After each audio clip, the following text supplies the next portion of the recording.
Recently, a movement has begun across the world called the Tiny Home Movement.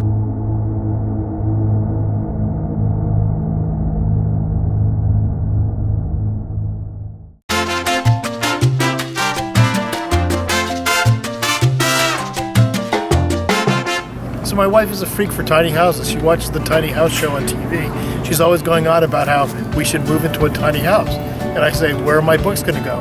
Where are your clothes going to go? There's not even room for your shoes, let alone anything else. I have heard of a tiny home from House Hunter's Tiny Home on HGTV. I just know that it's very small, square footage. It's really just like a kitchen and a room all in one. I think maybe if it was like in the right location and it was just like myself, maybe like I've seen some people like have them on like the beach. That'd be super cool and I would do that, but I would never do it with like a family type setting because it's very compact. A tiny home is defined as a dwelling measuring under 600 square feet or less while still providing for the basic necessities of the homeowner.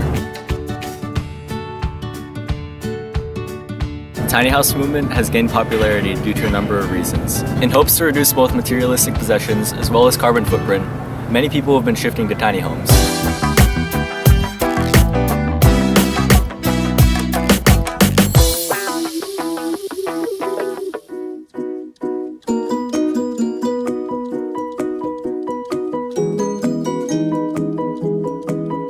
Many people have a lot of concerns about the tiny homes. There can be low air quality due to the lack of doors and windows that the tiny homes offer. Many governments have banned tiny homes and have made it extremely hard with the zoning laws to establish them because they do not make as much profit on taxes. There's no room to expand a family. It's mainly just for a couple. They also have been proven to be very unsafe for the elderly because a lot of the times with tiny homes you have to rearrange furnitures and climb up ladders. They also don't provide enough privacy. Tiny homes have really become a fad that the media has hyped up, when in reality there's a lot of articles and reviews about people who have moved into tiny homes and not appreciated it once they were in there.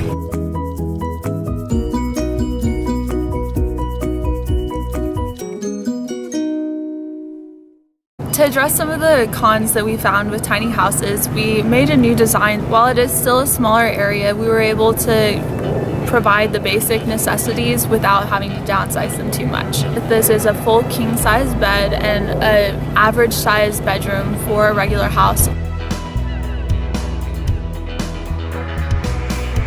All the appliances are standard to luxury size, whereas many tiny houses make them fit for RVs or trailer homes. Additionally, we are able to house a 4-person family that can sleep two on the sleeper sofa. To address the concerns with tiny homes not being livable for the elderly, we made sure that all of our tiny home was on one level with no lofts or no furniture that had to be readily converted. To counter the safety problems with having not enough exits and windows, there's lots of room in the tiny home for windows as well as having 2 primary exits, both in the front and the rear of the home. While there are many benefits and disadvantages to tiny homes, the tiny house movement does address some serious issues that need to be solved within our society, such as environmental concerns, living a simpler life, and finding cost-effective housing.